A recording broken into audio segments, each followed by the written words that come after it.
Aujourd'hui, on va enchanter nos papilles avec un 4 quarts à la vanille et au rhum des sorcières. Une recette simple, gourmande et avec une petite touche magique.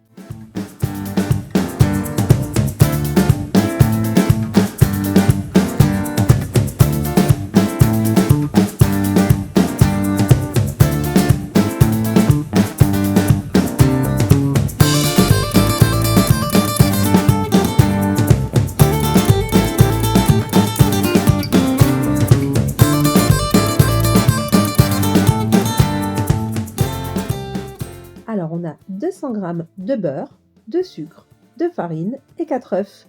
Une gousse de vanille, moi j'ai remplacé par de l'arôme, une cuillère à soupe de rhum, un demi-sachet de levure chimique, une pincée de sel et 2 cuillères à soupe de sucre roux. Moi j'ai mis du sucre de coco.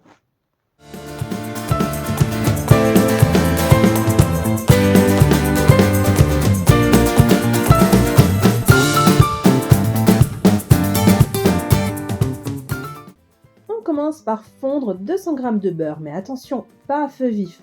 On veut une infusion douce et parfumée.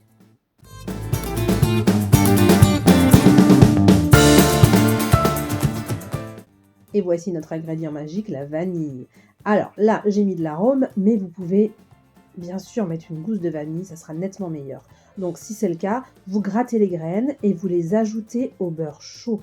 On y glisse aussi la gousse vide pour libérer vraiment toute sa puissance aromatique et on laisse infuser 10 minutes. Juste le temps de ressentir l'envoûtement des arômes.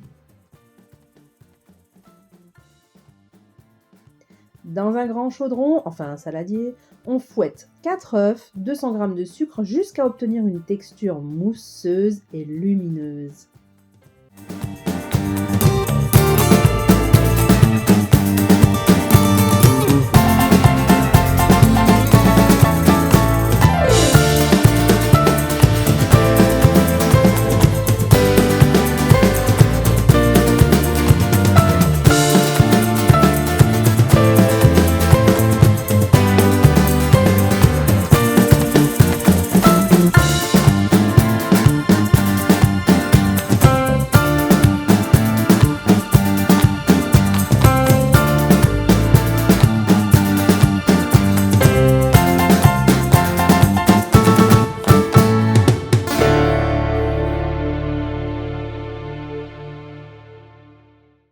Et c'est là qu'on ajoute notre potion secrète, une cuillère à soupe de rhum.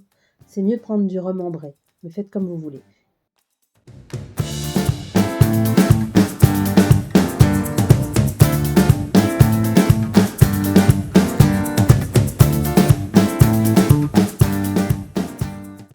Et bien sûr, notre beurre vanille.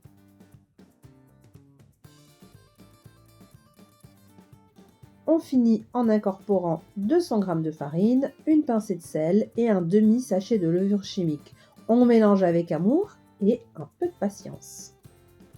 Bien sûr que cette recette, je dis avec humour que c'est une recette de sorcière, d'accord? Je n'ai pas fait de rituel particulier. Mais sachez que dans le voodoo, ça se fait énormément d'aller enchanter les recettes.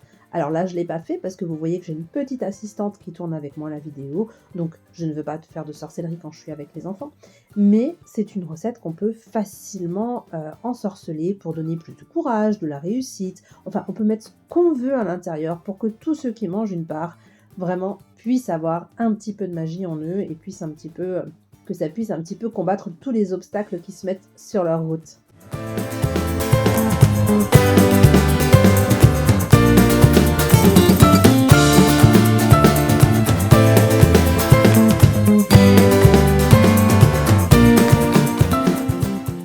J'allume le four sur 180 degrés en chaleur tournante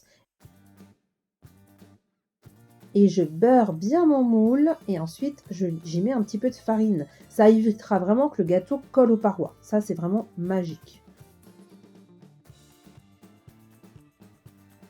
Ensuite, on verse notre précieuse pâte dans un moule préparé avec soin.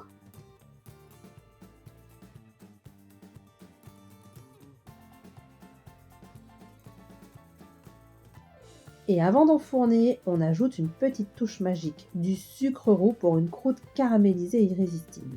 Alors moi, j'ai pris du sucre de coco parce que j'avais plus de sucre roux à la maison. Mais le sucre de coco, c'est excellent, ça donne un petit goût fumé au gâteau, c'est très très bon.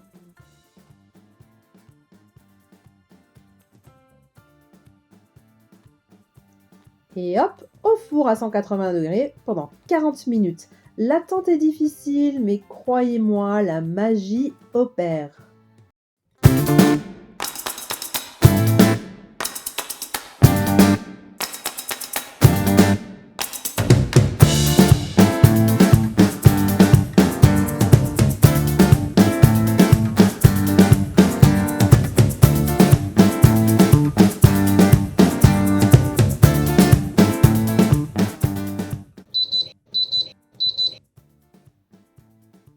Regardez-moi cette merveille. Une croûte dorée et croustillante, un cœur moelleux et parfumé. Un véritable sortilège pour les papilles.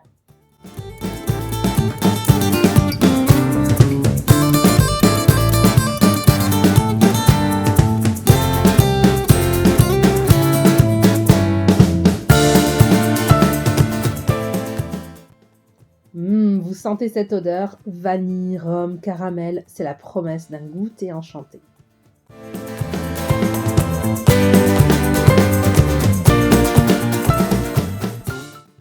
Et pour un moment encore plus magique, accompagnez ce 4 quarts d'une infusion de verveine, d'un bon thé noir.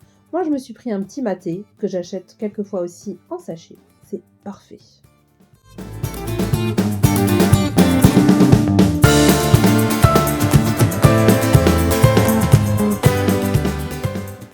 Si cette recette vous a ensorcelé, n'oubliez pas de laisser un petit pouce, de vous abonner et de me dire en commentaire si vous l'avez testé. À très vite pour une nouvelle potion gourmande.